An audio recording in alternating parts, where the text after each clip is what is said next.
కొన్నిసార్లు మాకు అర్థం కాని విషయం ఏమిటంటే మీరు మా సహచరుల అనుచరుల లేక సోదరుల చెందుకోమాత్య. నేను ఉప్పు లాంటి వాణ్ణి మహారాజా. మీకు ఎప్పుడు ఎక్కడ ఎలా కావాలన్నా ఉపయోగపడతాను. అలా అయితే మేం మిమ్మల్ని శత్రువుల గాయాలపై ఉపయోగిస్తాం. మన ఇద్దరిలో మాతా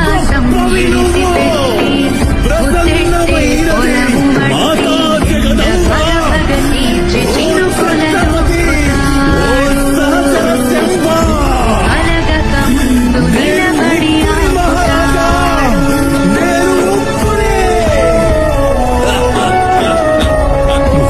పువ్వి కావు, చందనానివి,